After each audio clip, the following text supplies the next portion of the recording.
Halo teman-teman, ketemu lagi dengan saya Nur Hikmawijaya dari SDN Mangunjaya 06. Nah, kali ini saya ingin sharing pembelajaran di semester 2 via daring ya, PJJ dengan Google Meet. Dan pembelajaran kali ini saya secara virtual mengajarkan anak-anak murid saya editing video secara virtual. Caranya bagaimana? Check it out. Nah, teman-teman, kita buka Google Classroom ya, Google Meet-nya dulu. Kita buka jendela New Tab, terus di nanti ya sama seperti ke Google. Di sini Google sudah memfasilitasi ya, ada titik berapa ya? 9 ya, titik 9 setelah akun kita. Kita klik, maka di sini ada pilihan ya, account, searching, YouTube, Map, Play, Google Play, Gmail. Nah, tadi kita Google Drive, untuk menyimpan di Google Drive kita Meet ya. Kita klik Meet-nya. Nanti maka munculan Google Meet-nya seperti ini. Untuk memulai memulainya kita klik rapat baru. Ya, kita klik rapat baru nih. Nah, kita klik rapat barunya. Waduh. Nah, kita klik rapat baru. Di sini ada pilihannya, teman-teman. Buat rapat untuk nanti. Biasanya untuk kita melakukan kegiatan seminar untuk hari esoknya kita udah bisa ngasih linknya. Tapi kalau saya biasanya suka yang instan-instan ya, langsung kita klik mulai rapat instan. Nah, setelah kita klik rapat instan seperti ini, maka Google Meet-nya akan memproses perintah kita untuk menyiapkan Google Meet-nya ya. Ini masih loading, teman-teman, tergantung dengan kondisi jaringannya. Itulah kelemahannya ya teman-teman. Nah, kalau sudah begini, kita sudah masuk nih teman-teman. Kita selaku sebagai adminnya. Nah, di sini ada pilihan salin link. Nah, kita klik saja kertas bertumpuk ini untuk menyalin link tersebut ya. Kita klik, ya, otomatis ada notifikasi nantinya ya, link rapat disalin. Kita kasih link tersebut bisa melalui Google Classroom atau grup WA. Nah, grup WA webnya sudah kita aktifkan ya. Misalnya saya kirim dulu ya, karena ini hanya sebagai apa namanya, sebagai latihan. Saya klik grupnya, nanti saya copy pastekan. Nah, ya kita copy pastekan. Nah, kalau sudah kita copy pastekan ya, ini sudah tampil ya di layar. Nah, saya ngajarin murid saya untuk editing video dengan cara memasukkan KineMaster ya, terutama untuk KineMaster di dalam handphone saya dengan menggunakan aplikasi Screen Mirror. Ya, pertama yang Bapak Ibu lakukan yaitu menginstal Screen Mirror di HP dengan cara di Play Store, di HP Bapak Ibu ya, di HP Bapak Ibu klik Play Store ya, klik Play Store ya, di Play Store-nya seperti ini, lalu klik mirror screen. Setelah Bapak Ibu menginstalnya di layar handphonenya, Androidnya, maka nanti akan muncul mirror screen-nya seperti ini. Ya, ini dia tampilannya seperti ini.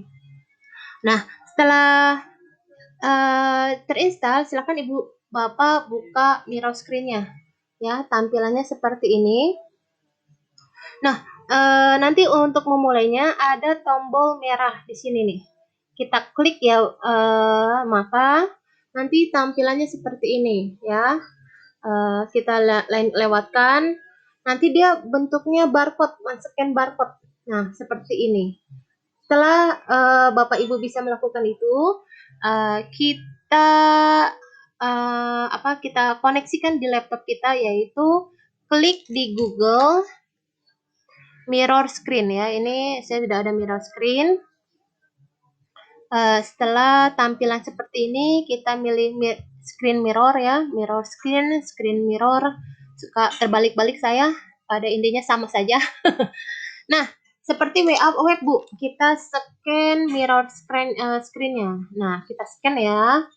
Maka nanti tampilannya seperti ini. Nah, handphone saya sudah tergabung, sudah terkoneksi, terkoneksi di laptopnya. Nah, seperti ini Ibu Bapak ya, ini tampilannya. Nah, saya sama seperti kali ini saya masuk ke Google Meeting. Nah, di Google Meeting ini saya presentasi sekarang atau share screen ya. Saya pilih jendela. Nah, saya pilih jendela, saya pilih yang ini ya. Saya share screen. Nah, maka tampilan di Google Meet saya yang ini ya. Ini ada gangguan gangguan sinyal. Ya, kita screen ulang ya. Kita tutup dulu ininya. Nah, ini dia loading ya Ibu Bapak. Ini, nah kita scan ulang biar dia muncul ya, muncul tampilan di layar handphone kita. Nah, ini sudah gabung, maka nanti sudah muncul di layar saya mirror screen-nya. Ini jaringannya nih. Ya.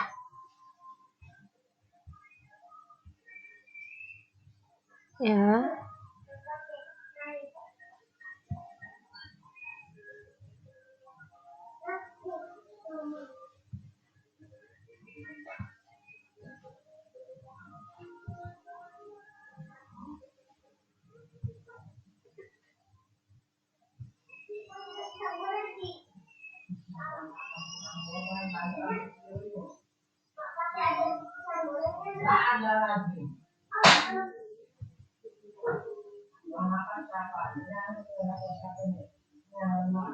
Ini masih gangguan.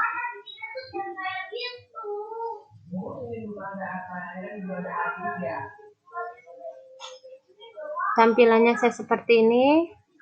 Setelah itu, nah ini sudah koneksi ya Ibu. Masih jaringannya nih.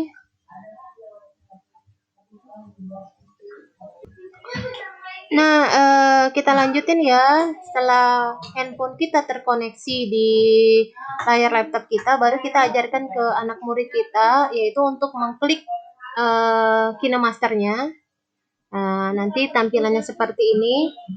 Nah, anak-anak, untuk membuat video dengan menggunakan KineMaster, kita pilih tombol tengah yang besar yang ada tanda plusnya. Kita klik ya. Ibu-ibu klik, teman-teman kliknya di layar handphone. Otomatis sama seperti layar laptopnya seperti di handphonenya. Lalu kita arahkan anak murid kita untuk memilih aspek rasio 16:9. Ya, kita klik 16:9, nanti tampilannya seperti ini. Nah, anak-anak kita arahkan untuk membuat video itu 3 segmen ya, yaitu pembukaan, isi, dan penutup. Nah, untuk membuat itu, saya mengajarkan anak murid saya untuk memilih latarnya. Caranya itu yaitu kita pilih latarnya ya. Nanti tampilannya seperti ini, kita bisa geser-geser, anak suruh memilih sesuai dengan yang dia sukai ya. Misalnya, atau juga kita bisa memberikan template-template latar papan tulis seperti yang sudah saya punya ya. Misalnya seperti ini ada di download. Saya punya template papan tulis. Nah, setelah kita klik,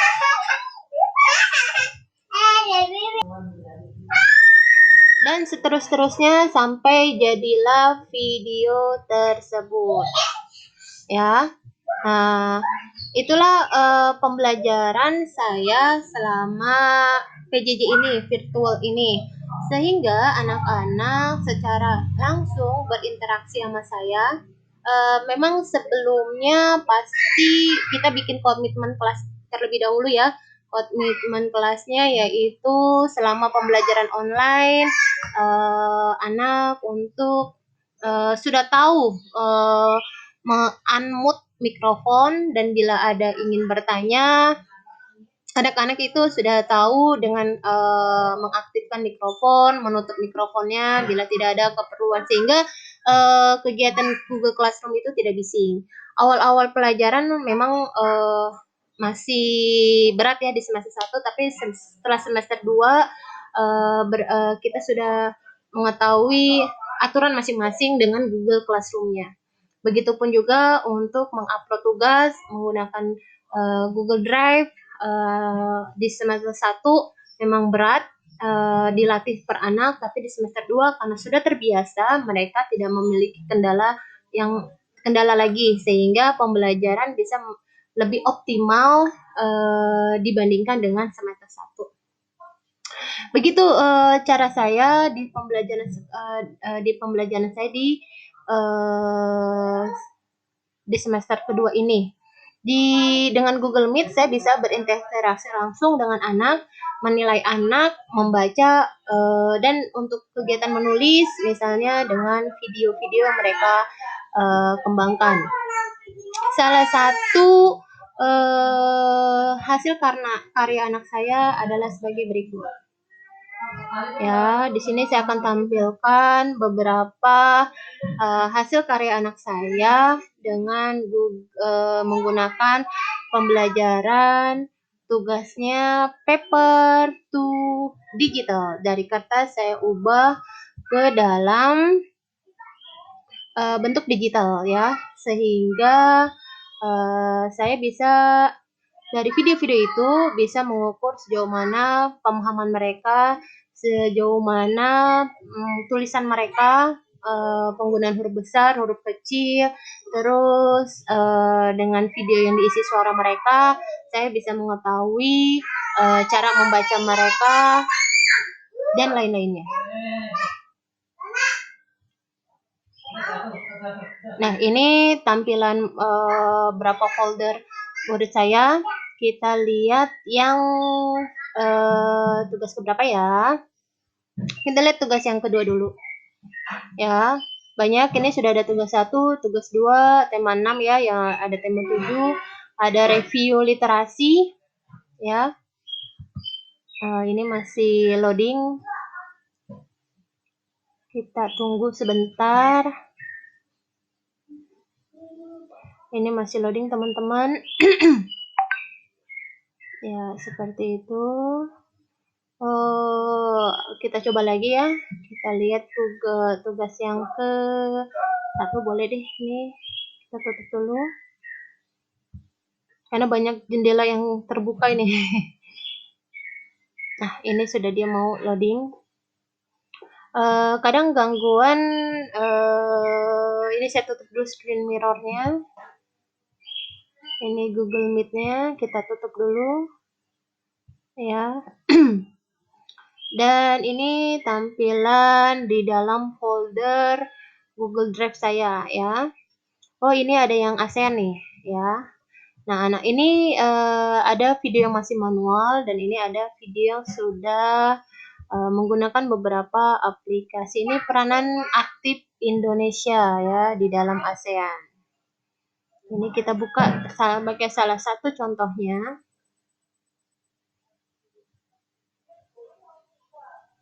Nah, kita klik play ya.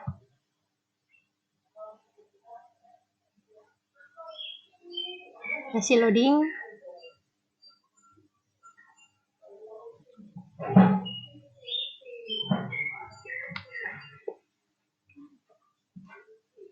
Sudah muncul kah? Atau masih loading kah?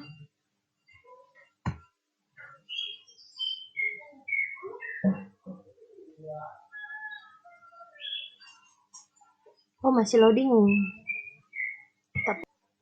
Nah, ini sudah muncul, kita saksikan ya. Ini cukup singkat ya, 1 menit. Hari ini mau menceritakan tentang peranan ASEAN.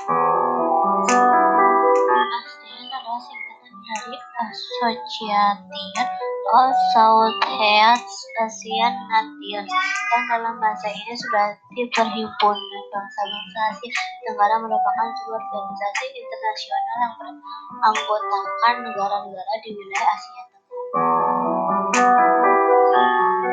ASEAN didirikan pada 8 Agustus 1967 melalui Deklarasi Bangkok yang pada saat itu dihadiri oleh beberapa negara pendirinya, yaitu Malaysia, Filipina, Thailand, Singapura, dan Indonesia. Tujuan dan peranan ASEAN yaitu meningkatkan pertumbuhan ekonomi, sosial, dan budaya di kawasan Asia Tenggara, meningkatkan perdamaian dan stabilitas nasional, juga pengkajian mengenai Asia Tenggara. Ya baik, itu menurut saya salah satunya. Terus kita lihat lagi ada yang menggunakan ini nih.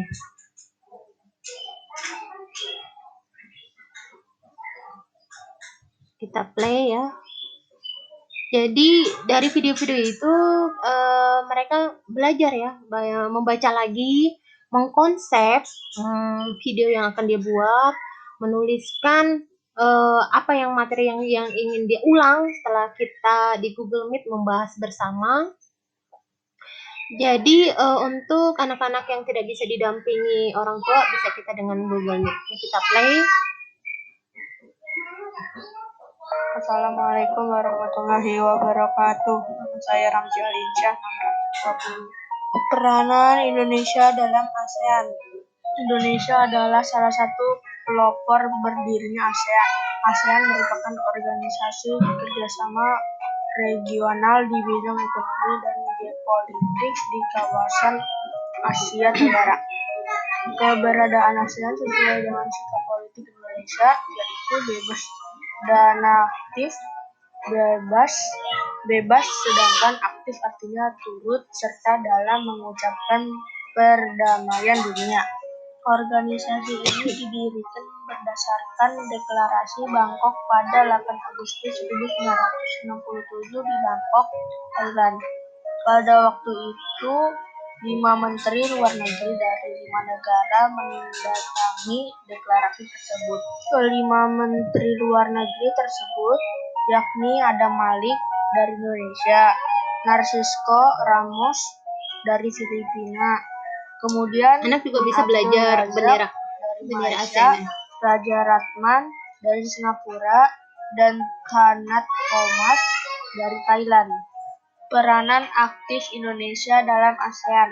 Tahukah kamu ASEAN didirikan tanggal 8 Agustus 1967 di Thailand, ditandai penandatanganan Deklarasi Bangkok oleh menteri luar negeri dari 5 negara pengusung, Indonesia, Malaysia, Filipina, Singapura, dan Thailand.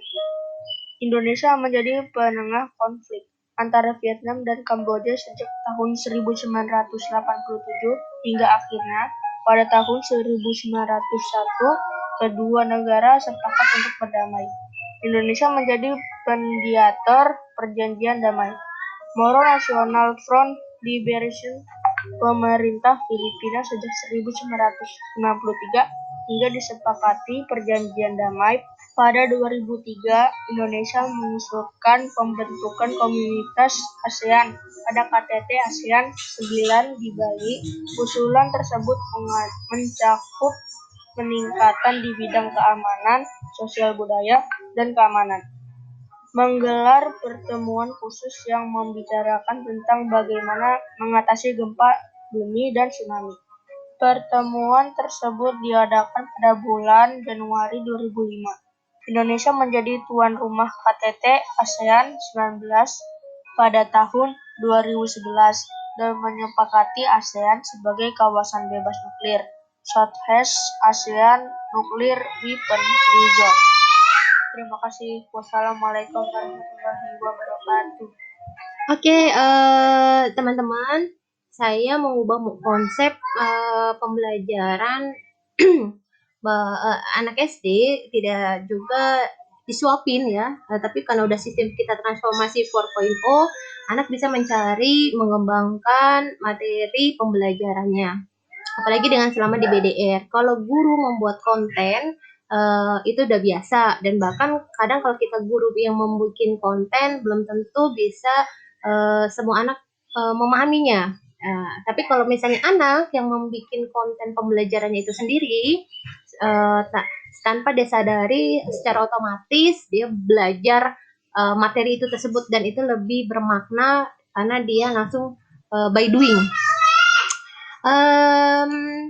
Saya mengubah bagaimana anak-anak tidak hanya menjadi konsumen video atau konsumen teknologi, tapi saya mengubah anak-anak untuk menjadi produsen video pembelajaran, produsen dalam teknologi. Demikian, semoga bermanfaat dan inspirasi. Mohon maaf bila ada kesalahan, kekurangan. Sampai jumpa lagi.